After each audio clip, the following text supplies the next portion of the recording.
Hello everyone, welcome back to get success together. आज की class में हम करेंगे सर्वनाम। लास्ट क्लास में हमने संख्या का टॉपिक किया था और आज की क्लास में हम क्या करेंगे, सर्वनाम करेंगे। अब सर्वनाम होता क्या है?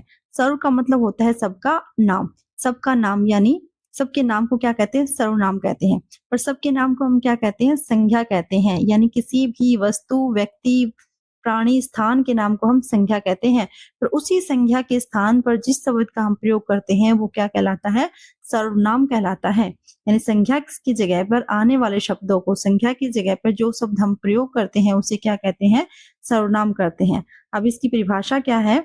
सब नामों के बदले जो शब्द आए वह सर्वनाम, यानी कि संज्ञा के स्थान पर प्रयुक्त होने वाले शब्दों को सर्वनाम कहते हैं। तो सर्वनाम क्या है? जो संज्ञा की जगह पे आएंगे उसे क्या कहते हैं? सर्वनाम कहते हैं। कुछ वाक्य है। राम एक छात्र है। राम स्कूल जाता है। राम पढ़ाई करता है। राम एक होनहार छात्र है। ये वाक्य है। इनमें हमने हर जगह किसका प्रयोग किया है? राम का प्रयोग किया है, यानी संज्ञा का प्रयोग किया है। एक लड़के का नाम है राम, तो राम क्या है? संज्ञा है। राम संज्ञा है, तो हमने हर जगह किसका प्रयोग किया है? संज्ञा का प्रयोग किया है। पर ये क्या है? संज्ञा की जो बार बार आवृत्ति हो रही है वो बोलने में क्या लगती है? अनुचित लगती है, उपयुक्त नहीं लगती है। इसीलिए संज्ञा की आवृत्ति को, बार बार जो आवृत्ति हो रही है उसको रोकने के लिए हम किसका प्रयोग करते हैं? सर्वनाम का प्रयोग करते हैं। यहाँ पे पहले हमें बता दिया गया कि राम क्या है? एक छात्र है। यहाँ पे राम का जो परिचय है वो करवा दिया गया है। बाद में क्या है? राम की जगह पे हम क्या कर रहे हैं? वह का प्रयोग कर रहे हैं।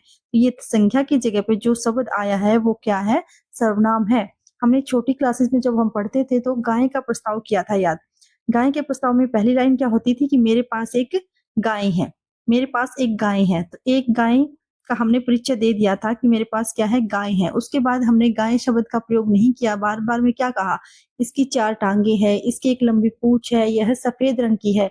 यानी हमने इसकी, इसके या फिर यह का जो प्रयोग किया है वो क्या है? गाय की जगह पे किया है। गाय क्या है? एक संज्ञा है। और इसके और यह जो हमने प्रयोग किया है वो क्या है? सर्वनाम है। तो सर्वनाम किसे कहते हैं? जो शब्द संज्ञा की जगह पे यूज होते हैं या प्रयोग होते हैं उसे क्या कहते हैं? सर्वनाम कहते हैं।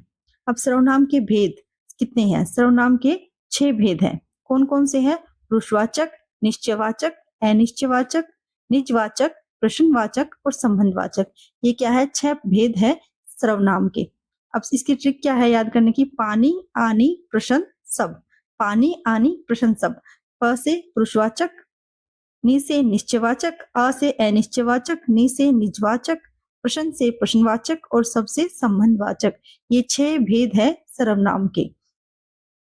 सबसे पहले है पुरुषवाचक सर्वनाम। पुरुषवाचक सर्वनाम क्या है? पुरुषवाचक का मतलब क्या है? पूरी मानव जाति से है। पुरुषवाचक से का संबंध है पूरी मानव जाति से है, सिर्फ पुरुष से नहीं है। यानी इसमें स्त्री और पुरुष दोनों ही शामिल है। तो यानी जो स्त्री या पुरुष के नाम के बदले में जो शब्द का प्रयोग करते हैं वो क्या कहलाता है? सर्वनाम कहलाता है। जो सर्वनाम पुरुष या स्त्री के नाम के बदले में आते हैं वो क्या कहलाते हैं? पुरुषवाचक सर्वनाम कहलाते हैं। अब पुरुषवाचक सर्वनाम भी 3 प्रकार के हैं। पहला है उत्तम पुरुष, फिर है मध्यम पुरुष और अन्य पुरुष। इंग्लिश में हम कहते हैं इसको फर्स्ट पर्सन, सेकंड पर्सन और third person. First person, second person और थर्ड पर्सन। तो उत्तम पुरुष क्या होता है? उत्तम पुरुष मैं, हम, मैंने, हमने, मेरा, हमारा, मुझे, मुझको। यानी मैं और हम से बनने वाले जो शब्द है, मैं, मेरा, मुझे और हम से बनने वाले शब्द है हम, हमने, हमारा। ये शब्द क्या है? उत्तम पुरुष है। कौन सा पुरुष है? उत्तम पुरुष है। फिर है मध्यम पुरुष। मध्यम पुरुष क्या है? तो, तुम, तुमने, तुझे, तूने, तुम्हें, तुमको, तुमसे, आपने, आपको। ये सब क्या है? मध्यम पुरुष है। और अन्य पुरुष क्या है? वह, यह, ये, वे, ये सब क्या है? अन्य पुरुष है। यानी उत्तम पुरुष क्या होता है? वक्ता होता है, बोलने वाला। मध्यम पुरुष क्या होता है? श्रोता होता है, सुनने वाला। और अन्य पुरुष क्या होता है? जब वक्ता और श्रोता किसी तीसरे व्यक्ति के बारे में या तीसरे के बारे में जो बात कर रहे हैं वो क्या कहलाता है? अन्य पुरुष कहलाता है। तो जो पुरुषवाचक सर्वनाम है वो कितने प्रकार का है? 3 प्रकार का है। उत्तम पुरुष, मध्यम पुरुष और अन्य पुरुष। अब इसका उदाहरण देखिए। मैं तुमसे नहीं उससे बात कर रहा हूँ। आपको पेपर में भी ऐसे ही आएगा, एक वाक्य दिया जाएगा और उसमें एक शब्द को रेखांकित कर दिया जाएगा और आपसे पूछा जाएगा कि इसमें कौन सा सर्वनाम है। तो इसमें क्या है? इसमें तीनों ही सर्वनाम है। मैं तुमसे नहीं उससे बात कर रहा हूँ, तो यहाँ पे मैं क्या है? उत्तम पुरुष है, यानी फर्स्ट पर्सन है। तुमसे क्या है? मध्यम पुरुष है, यानी सेकंड पर्सन है। और उससे क्या है, अन्य पुरुष यानी थर्ड पर्सन है। तो यहाँ पे ऐसे ही पेपर में पूछा जाएगा कि एक शब्द को रेखांकित कर दिया जाएगा और आपसे पूछा जाएगा कि कौन सा सर्वनाम है। तो ये क्या है, मैं क्या है, उत्तम पुरुषवाचक सर्वनाम है। तुमसे क्या है, मध्यम पुरुषवाचक सर्वनाम है। और उससे क्या है, अन्य पुरुषवाचक सर्वनाम है। अगला है निश्चयवाचक सर्वनाम। निश्चयवाचक सर्वनाम किसे कहते हैं, जिससे किसी निश्चित वस्तु का बोध हो उसे निश्चयवाचक सर्वनाम कहते हैं।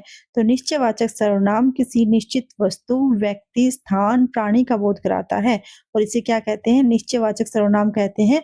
और इसे संकेतवाचक सर्वनाम भी कहते हैं, यानी कि जब हमें किसी को संकेत, जो कोई निश्चित है और उसे संकेत करते हुए, इशारा करते हुए बताते हैं, तो वो क्या कहलाता है, निश्चयवाचक सर्वनाम कहलाता है। उदाहरण क्या है, यह मेरी पुस्तक है। तो यहाँ पे यह क्या है, यह है निश्चयवाचक सर्वनाम। वह मेरी बहन है, तो यहाँ पे वह है निश्चयवाचक सर्वनाम। तो निश्चयवाचक सर्वनाम किसे कहते हैं, जो किसी निश्चित वस्तु, व्यक्ति, प्राणी, स्थान का बोध कराए उसे क्या कहते हैं, निश्चयवाचक सर्वनाम कहते हैं। अब अनिश्चयवाचक सर्वनाम। अनिश्चयवाचक सर्वनाम किसे कहते हैं, जिन सर्वनामों से किसी निश्चित वस्तु का बोध नहीं होता, अनिश्चयवाचक सर्वनाम कहलाता है। यानी किसी निश्चित वस्तु, व्यक्ति, स्थान के बारे में जो नहीं बताता उसे क्या कहते हैं, अनिश्चयवाचक सर्वनाम कहते हैं। ये कौन से होते हैं, जैसे कोई, कुछ, ये क्या है, अनिश्चयवाचक सर्वनाम है। उदाहरण, उसने कुछ नहीं खाया, तो उसने कुछ नहीं किया। तो यहाँ पे कुछ क्या है, अनिश्चयवाचक सर्वनाम है। कुछ क्या है, अनिश्चयवाचक सर्वनाम है। दरवाजे पर कोई आया है, दरवाजे पर कोई, यहाँ पे कोई क्या है, अनिश्चय है। यानी दरवाजे पे कोई आया तो है, पर ये नहीं पता कि कौन आया है, अनिश्चित है। अगर ये पता होता कि कोई आया है तो वहां पे क्या हो जाता, वो निश्चयवाचक सर्वनाम हो जाता। पर यहाँ पे क्या है, कोई का मतलब नहीं पता है, निश्चित नहीं है कि आया कौन है। तो यहाँ पे कोई क्या है, अनिश्चयवाचक सर्वनाम है। अगला है संबंधवाचक सर्वनाम। संबंधवाचक सर्वनाम क्या होता है, जिस सर्वनाम से किसी दूसरे संज्ञा या सर्वनाम से संबंध स्थापित किया जाए उसे क्या कहते हैं, संबंधवाचक सर्वनाम कहते हैं। जैसे जो, सो, जो, वो, ये सब क्या है, संबंधवाचक सर्वनाम है। उदाहरण है, जो आया है सो जाएगा, जो करेगा वो भरेगा, जो गुफा में है वो सन्यासी है। तो यहाँ पे जो, सो, जो, वो, ये क्या है, संबंधवाचक सर्वनाम है। तो संबंधवाचक सर्वनाम किसे कहते हैं, जिस सर्वनाम से किसी दूसरे संज्ञा या सर्वनाम से संबंध स्थापित किया जाए उसे संबंधवाचक सर्वनाम कहते हैं। अगला है निजवाचक सर्वनाम। निजवाचक सर्वनाम किसे कहते हैं, जो सर्वनाम तीनों पुरुषों, प्रथम, द्वितीय और तृतीय में निजत्व का बोध कराए उसे क्या कहते हैं, निजवाचक सर्वनाम कहते हैं। तो निजवाचक सर्वनाम क्या है, अपने आप में दिखा रहा है, निजीत्व या अपनात्व जो दिखाता है वो क्या होता है, निजवाचक सर्वनाम होता है। तो कौन कौन से है निजवाचक सर्वनाम, स्वयं, खुद, अपने आप, ये सब क्या है, निजवाचक सर्वनाम है। उदाहरण है, यह कार्य मैं स्वयं कर लूंगा। यहाँ पे मैं क्या है, मैं तो उत्तम पुरुष है, मैं क्या है, उत्तम पुरुष है। पर यहाँ पे स्वयं क्या आ जाएगा, निजवाचक सर्वनाम है। क्या है, निजवाचक सर्वनाम। यहाँ पे तुम अपने आप खा लेना, तुम अपने आप खा लेना, यहाँ पे तुम क्या है, ये मध्यम पुरुषवाचक है। क्या है, मध्यम पुरुषवाचक है। पर यहाँ पे अपने आप क्या है, निजवाचक सर्वनाम है। वह खुद गाड़ी चलाती है, यहाँ पे वह क्या है, एक लड़की के नाम की जगह पे हमने वह सर्वनाम का प्रयोग किया है, जो कि क्या है, वह अन्य पुरुषवाचक सर्वनाम है। पर यहाँ पे खुद है तो खुद क्या बन गया, निजवाचक सर्वनाम बन गया। अगला है प्रश्नवाचक सर्वनाम। प्रश्नवाचक का मतलब क्या है, जिसमें प्रश्न पूछने के लिए जो शब्द प्रयुक्त किया जाता है वो क्या कहलाता है, प्रश्नवाचक सर्वनाम कहलाता है। प्रश्न पूछने के लिए जो शब्द प्रयोग मिलाया जाता है उसे क्या कहते हैं, प्रश्नवाचक सर्वनाम कहते हैं। जैसे कौन, क्या, कौन आया था, तो कौन आया था ये क्या है, क्वेश्चन पूछा गया है, प्रश्न किया गया है। दूध में, यहाँ पे क्या आएगा, दूध में क्या गिर गया, तो दूध में क्या गिर गया है, तो यहाँ पे क्या है, क्या है, यहाँ पे प्रश्नवाचक सर्वनाम है। तो ये थे हमारे सर्वनाम और सर्वनाम के प्रभेद। आई होप कि आपको क्लास पसंद आई होगी। नेक्स्ट टॉपिक के लिए मिलते हैं नेक्स्ट क्लास में, तब तक के लिए जय हिंद, जय भारत।